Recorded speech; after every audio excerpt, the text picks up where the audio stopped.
Good evening, everybody, and welcome to this edition of the Litchfield County Sports Program. I'm your host, Tim Gaffney, and I want to thank the great Billy Neller for stepping up tonight and taking care of the microphones. We've got Dom Sabia from Torrington High School, the junior sensation baseball player, also helping out tonight. So it's a team effort here, and I've got two tremendous guests with me as we talk to you for the next half hour or so. To my left, on the camera to the right, we can't figure out which way is which. It's Scotty Langenheim, and to my right is Sharon Pelkey from Special Olympics, Connecticut. Mr. Langenheim, good evening. Mr. Gaffney, how are you? Oh, that's our formality for now, and then we let it go. Sharon? Hi, Tim. How are you? I'm great. You're not scaling off of any buildings right now. That's good. Not right now, but okay. soon.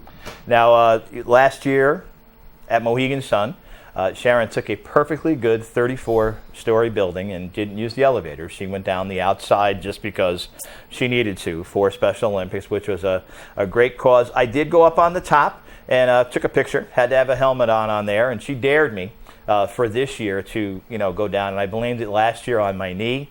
I'm just going to blame it this year on fear, and I'm good with that. So, no, you said you weren't going to travel to Texas. That is true. That is. We talked about our most recent travel adventures, so I think I'm grounded in Connecticut for a little while, and I'm going to be okay with that. No planes, trains, or automobiles is about all we're going to do. But let's start with Special Olympics, Connecticut, because obviously right now the World Games are going on in Los Angeles, and I tell you, what an opening ceremony on Sunday night. 6,500 athletes from 165 countries.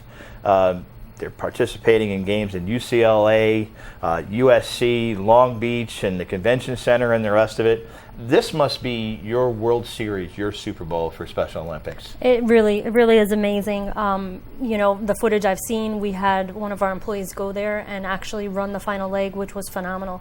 And she's come back with such stories. I mean, the athletes are incredible. It really was great to have it on ESPN and to have the awareness. It was just awesome. I mean, I had tears with some of the pictures and some of the moving footage that they're doing. It's great. And this started way back when with Eunice Shriver, who was a big proponent to helping out with Special Olympics, and Dom Sabia, the young man who will be on the next program that we do, helps out with unified sports in Torrington. And athletic director at Torrington, Mike McKenna, has always said that he should have every athlete at Torrington go to a unified sporting event. Absolutely. Because they'll figure out what sports is about. Yeah. Not we're all going to go play in the NFL, we're all going to go play MLB. It's just for the thrill of playing the game, and he was one of the guys that was helping the kids, and did a great job. And I found out myself, I'm very competitive, and I joined a unified team in curling, and I really learned that it's not about the competitiveness, it's about the team and the interaction and the inclusion. It really is. Just the joy of everything too. Yeah. So now this guy over here, he knows nothing about the compassion, he just knows about the competitiveness of football, but he's got a soft side too. He's a gentle giant. Scotty and I have talked for a good long time, and he's a good friend of ours and a good friend of Torrington sports, and we'll talk a little bit about some pretty great games that I just was recently reading up at the Torrington Library and the rest of it. But talk about your main cause, which is the Torrington Letterman's Club football. Yeah, thanks, Tim. Basically, about 6 years ago, myself, Rob Budis, Brendan Abbott, Mark Rosa, Jimmy Zeller, Bruce Cisco, who's our president now, kind of sat down and we talked about giving back. Came back when Coach Duné was there, started walking through the facility, and just saw that it wasn't the same facility that we had 20 years prior to that.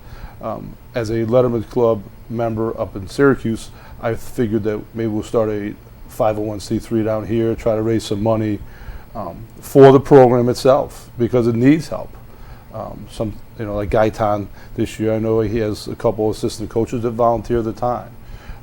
So basically what we did was, when we started the Letterman's Club, it's basically we cover everything that the budget doesn't.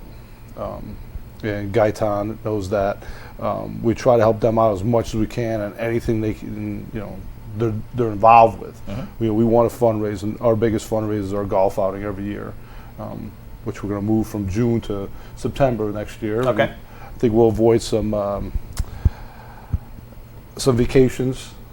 Once school's out, they're done. Some graduation parties. So we'll be all right. I think we're going to do it on a Saturday again. I think a lot of people are able to attend on Saturdays, and we just want to give back. I mean, that was basically our main idea was to give back to the community that gave it to us when we were growing up. And it's my turn to give back, our turn to give back. And we're just trying to get as many guys out there who played ball. There's no fee involved to be a member. Just need your email address, date of birth, and year you graduated. And we have a great website now at torringtonfootball.com.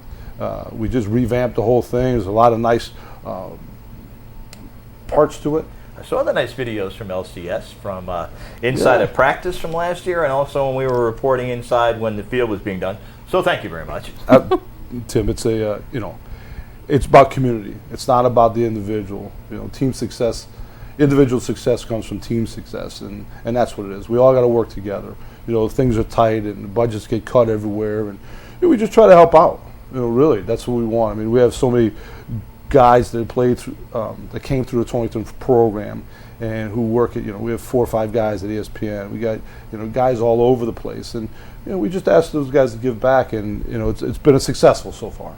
It's going well. So, yeah, Sharon, you're taking off for a little vacation time pretty soon. Well, you'll be taking on a slightly smaller challenge, but still, I'm sure the folks in Texas will be.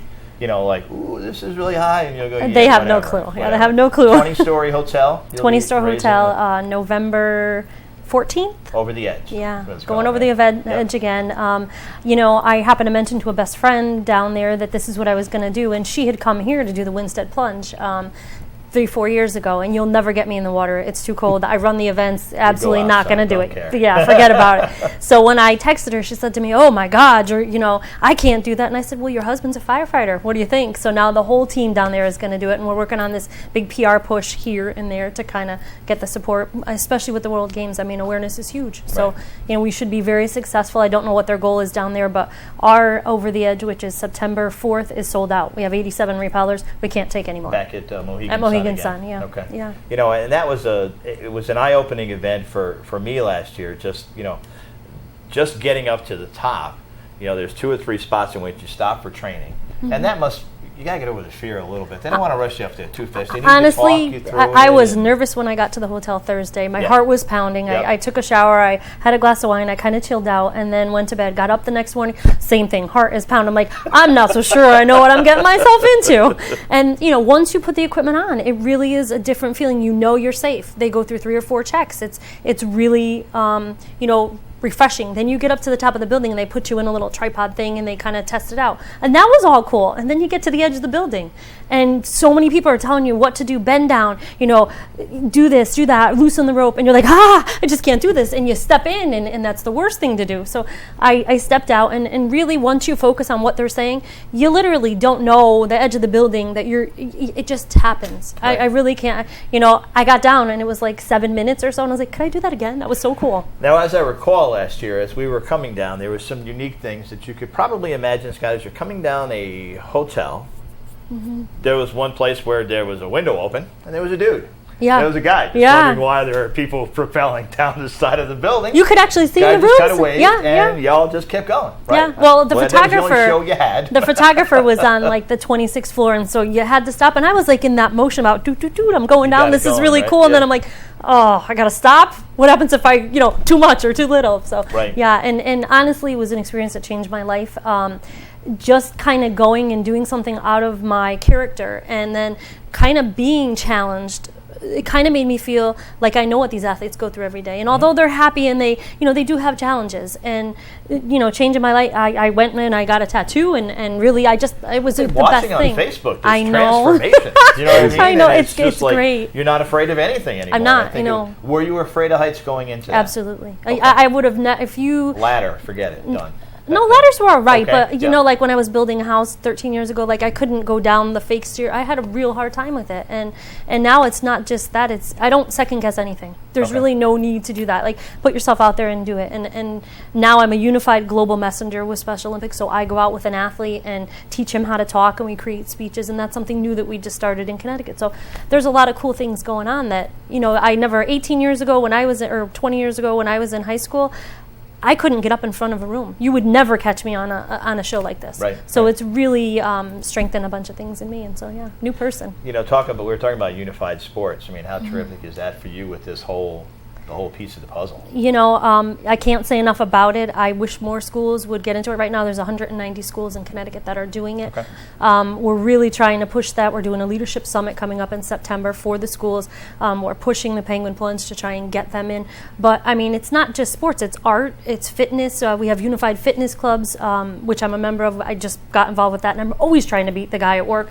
He does, like right now, in a week, I think he's got 300,000 steps. I have 100,000. You know, like, I put it on the ceiling fan to try and get a few extra steps. It didn't work, you know. So I'm trying. It's not working. Put it in somebody else's car who's going cross. Well, you go to the gym and you're biking, and it doesn't register on the bike. So you got to kind of. But there's locations all over Connecticut that you can go. There's one in Thomaston. It's a 2-mile walk, and you actually get a fitness pin, which is kind of cool. So my goal was to try and do all of them, and I went to the guy in the office who does this, and I'm like, I'm going to beat you on that, and he said, I designed all of them. I have all the pins. I'm like, oh, come on, really? So I told you, a little competitive, and it's really taught me to kind of simmer on the competitiveness. Well, we'll make sure that this year, whatever's going on at Torrington High School, you know, with the unified program, Coach Jerry Carbone and Mike McKenna kind of put that together with R.J. Ponatowski, and they've done a great job, you know, with that. And like I said, Dom Sabia, who's helping us here tonight, will be on later. I think that he gets a lot out of it. It's a very competitive, you know, baseball player, junior in high school, and the rest of it. And when you see kids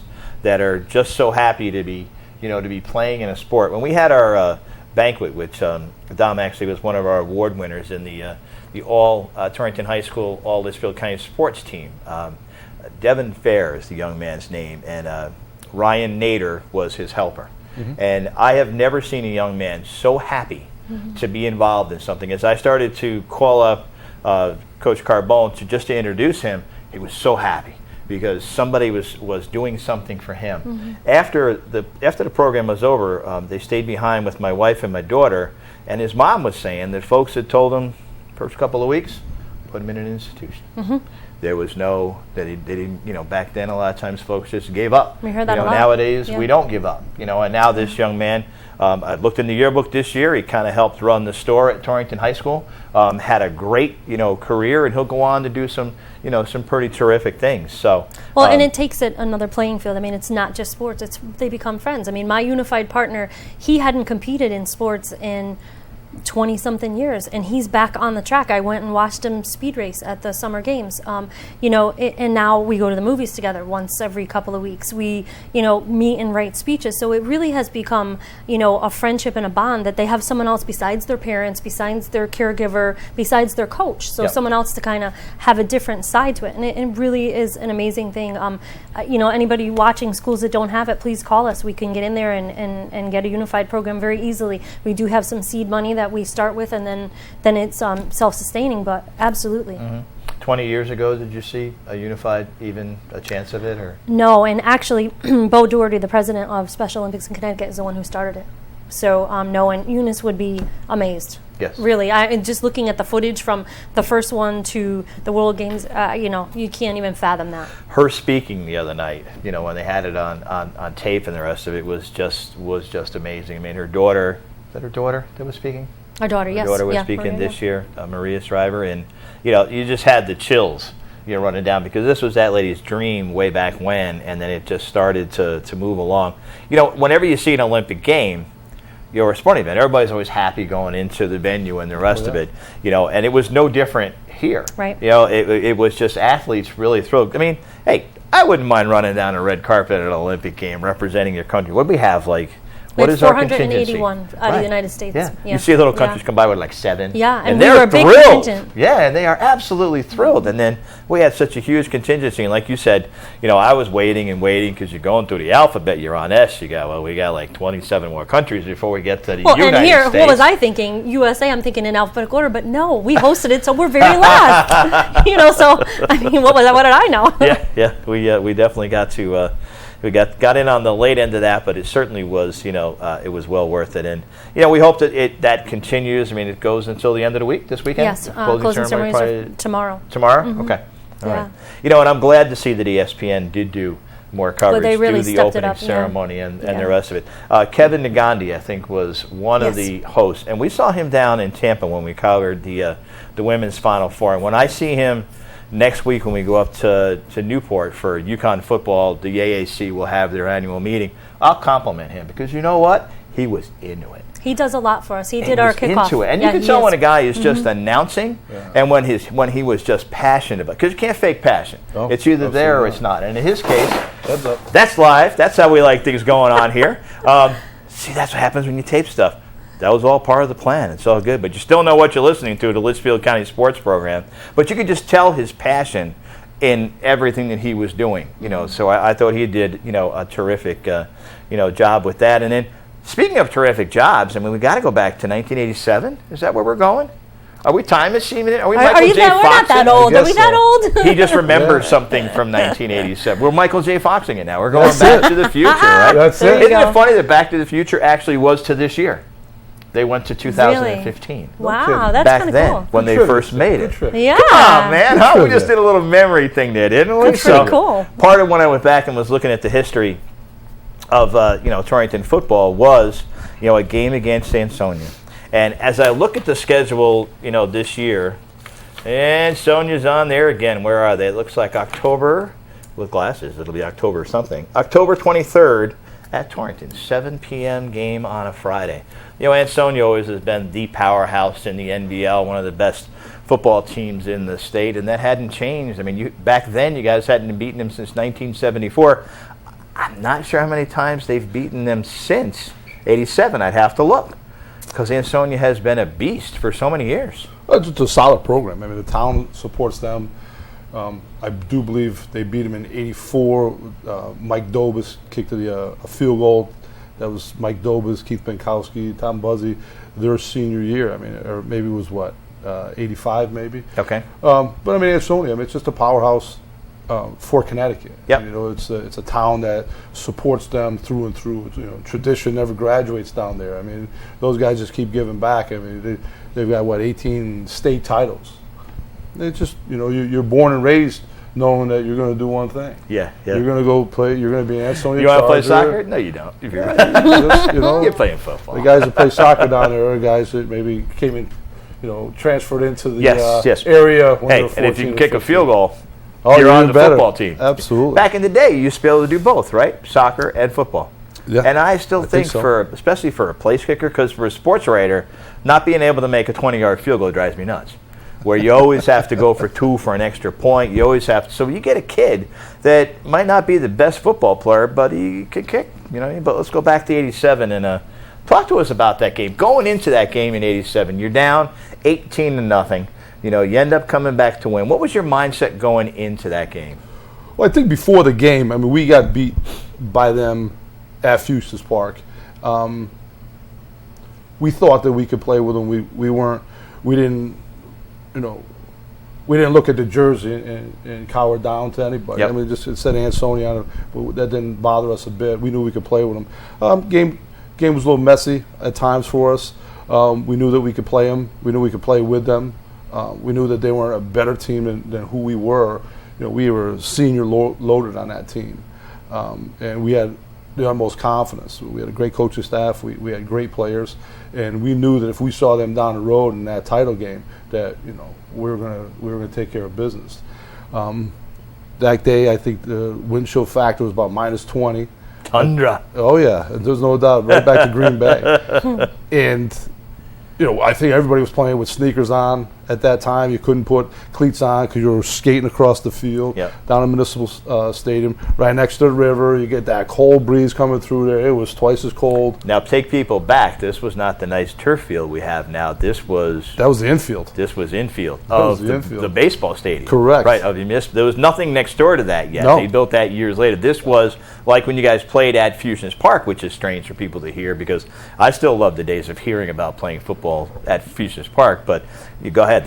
You're playing on a baseball field, which is always interesting. Yeah, basically when you looked at Municipal Stadium at that time, you were basically coming from the third base dugout out. So you're going right through the third base line, right over the pitcher's mound, right through second base, and you continue to go right to right field. It wasn't like we were playing, left field to right field. Right, we were playing right in the middle of. It was just go hard as a go rock. to second, where second would be. Make a left with one of the patterns. Oh yeah, absolutely. There's no doubt. Fade was to first. Exactly. We knew that we could play with them. We knew that we weren't afraid of them just because of their name. And the bottom line is we went into halftime. We were down 18-0, and things didn't go well for us in the first half. We kind of, caused some issues for ourselves. And I remember Chucky Usher coming into the locker room, and he just and Chucky says about as much as that water bottle. He was just a real quiet kid. And, see him go from 0 to 60, and he stayed there for about 10 minutes before the coaches could even remotely talk about a game plan for the second half. It was inspirational at best. Okay. And we went out there. And we beat them 19-18. First ever NVL title went to Torrington. Now, you can't take that away from his halftime speech. Well, you can't repeat it because we know how most halftime speeches are, but what was the gist of it? Just that you guys weren't playing your game, you were looking at the uniform. What was the gist of his speech? The gist was to get back to focus, do what we do best. And back then, when you have a guy like David Holliday running the ball, we just pounded the rock. And, I think there's times that we failed up front a few times. The conditions, it took us a half to get used to minus 20-degree weather. To this day, I still think this finger is still kind of numb from that. But we go in, and Chuck's talking about, get back to the basics. Talk about, this is our senior year. We're senior loaded on this team, and that, we want to go out and we want to set the bar for the next class that comes through. And, we went out there, and we handled our business, and we beat them 19-18. We're getting close to running out of time, right? Like you scored pretty soon. You had a drive, I think, right before the half, and then right after halftime, you scored. It was when you went to 6, right? Mm-hmm. And it's were you also the extra point? Yeah, I punted and place kicked. And we have to talk about the punt. Okay. 73 yards. You said it was wind aided. Who cares? It rolled, right? It gave you guys the ball back at a key point, didn't it? Yeah, we were backed up. I was kicking out of the end zone, and fortunately for us that, I was pretty good, and I was able to get the ball up in the air, and, we had such a cross wind that was coming through. Just, next thing you know, the ball just kept going. Lands on the 40 on the other side, and you just see that big bounce, and it bounce. Yeah. And it's going, and it's going. Yeah, it's going. Yep. Next thing you know, field position. We all know football is predicated on field position. It's one thing to start on the 50. It's another thing to start on your own 15. Right. And it's kind of what happened. And we were able to shut them down 3 and out. We were able to get the ball back. Started the fourth quarter. Mark Cardello caught a ball in the back of the end zone to put us up. Or actually, at that point, I believe it was the tie at 18-18. Kicked the extra point. And then we just held them from there. And it was a great team concept that day. We all came together. Everybody. I remember Coach McPherson said after, I went to Syracuse, but it was so true for that team is that, individual success comes from team success. And there was a lot of guys that were blue-collar guys that, didn't get the press that they might have should have. Davey Holliday, myself, Dave Mado, there was Brendan. There was guys on that team that got a lot of accolades from that, but there was a lot of unsung heroes on that team as well. And the one thing is that group was really close to begin with. We hung out outside of football. We did things together, and I don't know how much you get that anymore. As a guy who coached at Post for 4 years, and you bring in kids, and they're not from the area, and all of a sudden now they hang out together. You don't see that anymore. To me, it's a way to build a dynasty. Is when these kids hang out together. And I think part of what's unique tonight is that as we were introducing you to Dom and Dom to you is that's the future. That's one of the best baseball players that's come out of Torrington in a good long while.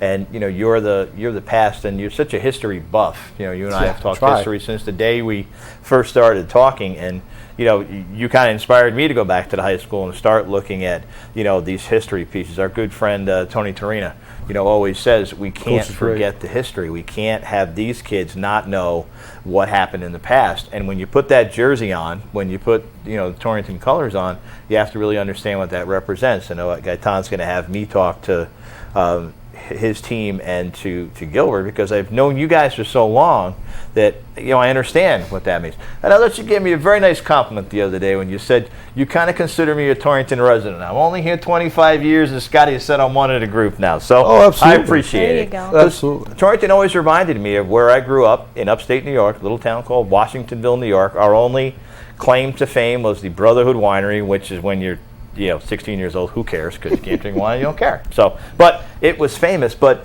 what's funny about that town is I've met two kids over the last couple of years. One plays for the Torrington Titans now, Franklin Jennings, who's from a town about 10 minutes where I grew up. He buys his cleats today from my high school soccer coach. That's awesome. Who's like 170. That's he had the only soccer shop in town, Coach Martelli. And I played soccer for him and wasn't a very good soccer player, but soccer was right after 7th period, and he was our Spanish teacher too, which means we were never in class. We were out on the field for 7th period. And we all got A's, because as long as the season went good, we were there. Had another young lady that plays Division I soccer up at UConn. Is from Washingtonville. So small world stuff. You know what I mean? And she also knew, and up and I interviewed her, and Brianna, and I apologize for getting her last name. Not Brianna Stewart. That's the basketball one. I said, how's Coach? How's Coach Martelli? She looked at me like, how does he know? I said, well, he was my coach. But that's why Washingtonville reminds me a lot about Torrington. We take our sports, seriously enough, but not. Sometimes folks get a little overboard, but I think for the most part, sports is what leads you to great things in life. You've had a lot of success in life. You and I were talking earlier. I met this week with Fay Vincent, former Major League Baseball commissioner, was in town because a couple of guys, J. Timothy Quirk and Ed Kennedy, are doing a documentary on the history of Fusions Park. Wow. Way back to when they think that maybe Babe Ruth played there, where all the different barnstorming teams came there. The Historical Society has so many great records of what happened there. But Fay Vincent's main thing was, don't think you're going to make it as a pro.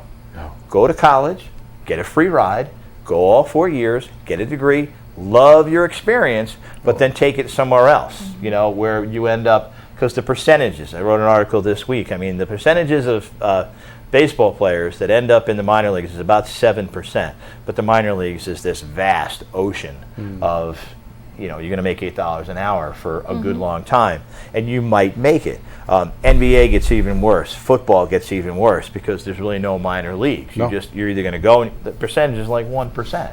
So his point was, get your education. Make it the student-athlete thing, which student first. Because in a lot of cases, like we see a lot of the cheating scandals in the different colleges, where just let them go through as long as he scores 3 touchdowns, we're happy with him. You get out of school, and the main thing the kid can do is say, would you like some fries with that?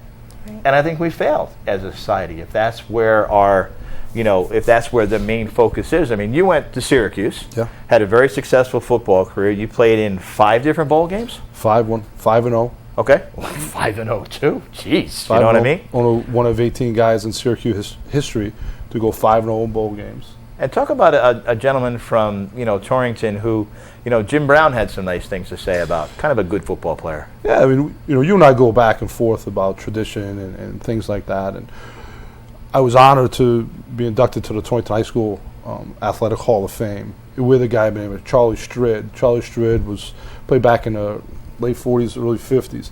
He actually played at Syracuse, blocked for Jim Brown, and when Jim Brown was doing his Hall of Fame speech, he mentioned Charlie probably 4 or 5 times. Amazing.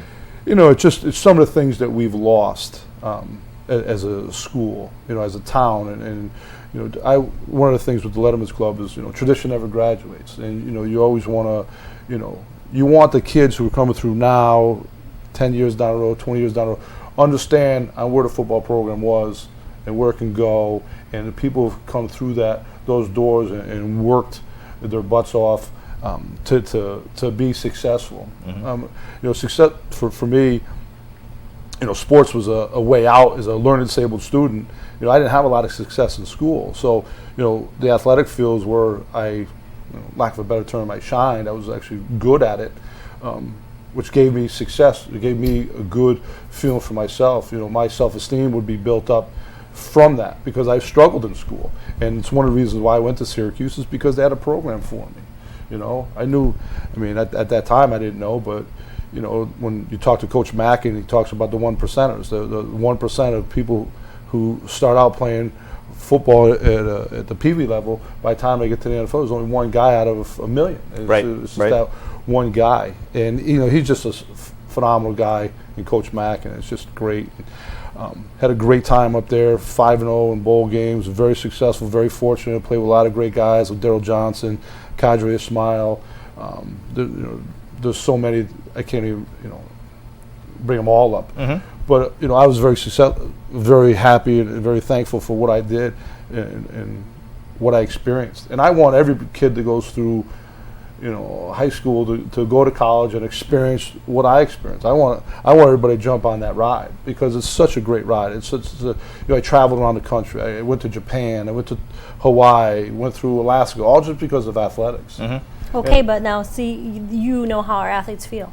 Absolutely. Because your story, says it all right there. You experience exactly what they experience every day. And they have the opportunity that you had, which is amazing. And that's all you're looking for. That's all you want to give kids today is just an opportunity. Allow them to have an opportunity to spread their wings and fly. Yep. And I think that what ESPN has done with Robin Robbins, I just think that was a phenomenal opening ceremony. Them actually taking on the Special Olympics, through the world. It opens up a lot of eyes, and I think that in the next 10 years, it's just going to be an unbelievable Special Olympics type of atmosphere. And not just here, but Connecticut is a sister city for St. Kitts. So we went over there now the past 3 years and have started a torch run program. They never had it. They can't get the people in one location because they don't have the traffic and the busing to do that. So we've actually sent money and people, and Bazzuto's has helped out with some funding, and so now they're actually coming to our Dream Ride, and they're going to be here. Some people from Australia, from St. Kitts, which is awesome. I take it they don't do the plunge though.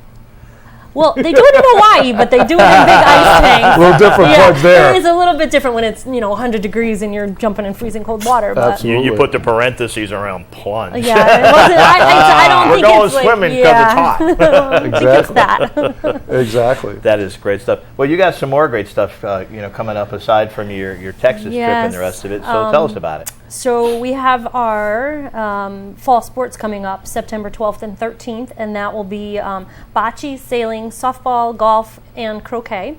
I was really surprised to see on the World Games they do equestrian and they do dressage, which was really cool. Yes, the events it was very cool. So those are at Sleeping Giant and Savin Rock, and we also do croquet at the Ocean House in Rhode Island, which is phenomenal. I played croquet one year. I am horrible at it. I had a unified partner, but it was beautiful, and what a great place it's to go still croquet. play. It just makes you feel cool. Well, we were all in our white pants, and Yeah, I can't play golf, so I can do croquet or whatever. So. And then of course, on these nice, hot, hazy, humid days, we are launching our plunge. So this year there's only 5. We were down from 9 to 5, so we're kind of consolidating in best optimal markets. So January, February, and March. The Winstead one in the viewing area is February 27th, a little later this year. No snow date, no alternate date. We're hoping that works. Okay. It has in the past, it has not, so we don't know. And then March 6th, they actually combine Ocean Beach with Madison, and it's going to be one plunge. Okay. So anybody who has plunged will get that in the mail, and they should know about it. New thing this year, in order to get a T-shirt, you have to register online. Otherwise, no T-shirt. So that's something new. Gotta have a T-shirt. Come on. Gotta have a T-shirt. We have some cool incentives. Yeah. So teams can sign up too. Incentives for teams. Yes, also? I will be visiting all the area high schools. Kind of plug in. I'm going to come out to Torrington. I'm thinking he's jumping in some more. Well, you have to kind of check with the athletic director because they don't really want everybody to plunge, and it depends on schedule. Swimmers can do it, but sometimes football players are not allowed to, so it just depends. I understand. Yeah. But I got to ask you too. How do you remember all of these sports and everything you played. How do you keep all that in your head? You know exactly play for play. Like, how do you remember that? I played great games in high school. I played softball and basketball. You grew up in Watertown. Did you go to Watertown? No, I grew up in Prospect and went to Wolcott. Went to Wolcott, okay. Mm-hmm. All right, well, hey, graduating great classes tradition. there. Come on. Well, yeah. Wolcott and Holy Cross, especially when my son went to Holy Cross for a year, was kind of challenging. But, so how do you do that? You guys are phenomenal. There's some things that I can remember really well, and there's other things that leave this. Like what's for dinner tomorrow? No, but it's just like, wow. It's absolutely like so vivid. Like you're there. You're there when you say it. Well, it's one thing when you play it and you've gone through that. But like for me, I've always I always want to be like a historian. I always like to, listen to what people got to say, and because I listen to my father. So sometimes he talks about the 50s and 60s when he was in high school. Not that he was there for that long, the 50s and 60s, but in the late 50s. I hope not that long. Liked it. Yeah, he really liked it. Lunch was good. That 32, come on, you're still a senior. But just to listen to, I've always been fascinated by when you get the old timers to sit down and they know, everybody's name. They knew where they lived. And that's not the way it is anymore. I mean, industry has left Torrington. Torrington Company and all these companies have left. Timex. I worked at Timex when my grandfather worked at Torrin, which was the building right across from Fuchs Park. Okay. At one time, and you hear the old timers and they start talking about everybody had those long Italian names and Gucci Montefeltri and you got all these names and you listen to these guys talk about it and it's just so intriguing because they always talk about World War II as the greatest generation ever. Well, there's a reason for that. Those guys were tight. Those guys were, the whole country worked towards one thing, and they played ball together. They grew up together. It was just a tight-knit group, and just to listen to these guys talking, you just like, if I can remember, 1% of what they're saying, I'll be really knowledgeable on things. Yeah. And I would love to sit down and I've talked to Tim about it. Is I'd love to sit down and just get a group a round table, and you just start talking about things, and you got to do that and record it. Right. You really do. Yeah. So you well, have when that. you have your Hall of Fame induction ceremony, but when you have the football one, I mean, especially when you get it, when Davey Holiday went in. I mean, that group with Coach K and the rest of it. Coach K looking like he's still going to coach. Davey looking like he can still, and you guys looking like you can still clear a path. And I don't mean because we all got bigger. It looked as if you guys could still, with Rob Botas and the rest of it. I mean, that. And to answer your question, I don't necessarily know why. I guess it's some of those just moments in your life that just resonate. You probably don't remember them when you're doing them. Like if you had asked you a year after you got out of high school to recall that, you were so busy and there were so many things going on that you didn't remember. I think only since I've gotten back into sports in like '99 that I started to recall more of what happened with us. Sitting at my house with every single press pass I have that I've ever gotten from anywhere sits on my Section 9 trophy from soccer. Nice. Because it's my memory. Right. I was a horrible soccer player. But here's the thing. In 1976, I had asthma. And I ran cross country and I played soccer. In 1976, they just told you were slow. And keep running. And you're going, exactly. Ready to heal. But it is what it is. But I always remember, the camaraderie that you made.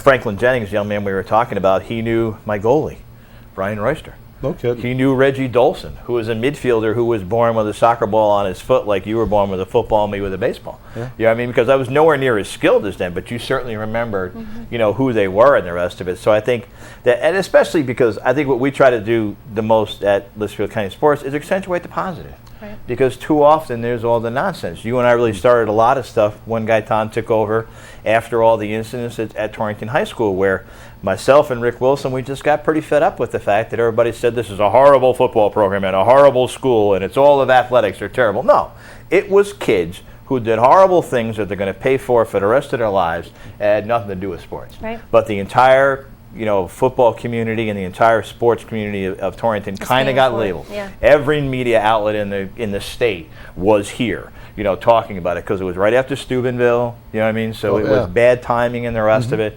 So we just decided even more then, well, stop it. 9 out of 10 of these kids are doing the right thing every day. That's right. So talk about what they're doing. Catch them doing something right is something I always say, when they are. And, sometimes we'll have award banquets or we'll have a different feature we do, it won't be on the best kid. It could be on the kid that shows up first and leaves last and isn't very good, but he's always there, and the coach loves him because he takes care of business. And I think that, like we were talking about, with the numbers of people that are going to end up going pro, if you can teach the camaraderie, if you can teach these people to learn how to work together, live together, it's just going to make for better society. Well, and to give back, I mean, I hosted a couple of Torrington Twisters, players over the years, and one of them in particular, not a great player, was injured, kind of seemed like a little lackluster, and he ended up going to college, finishing college at Stony Brook, and he's a coach. Right. Never going to be professional. His dream was shattered. He realized that probably a little bit too late. Went to school, and phenomenal. I am friends with him on Facebook. I follow him and his family, and Isn't it's it great, a great success they're story. part of your family. Absolutely, and they will always. And that was a great experience. Steve Geltz now pitches for Tampa, but he was in the minors for 6 years. He signed out of my basement.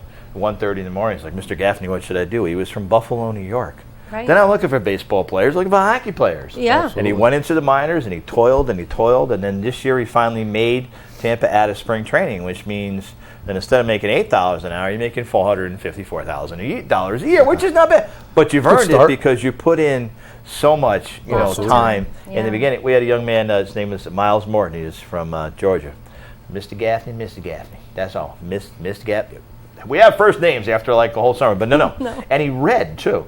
It was the first ball player I ever had that read downstairs. Because, again, he wasn't a great player. He was a pitcher, but he loved coming to Torrington. He liked, the summer experience of playing ball. Anthony Capuano, who is Jack Capuano, the head coach of the Islanders' son, lived with us last summer.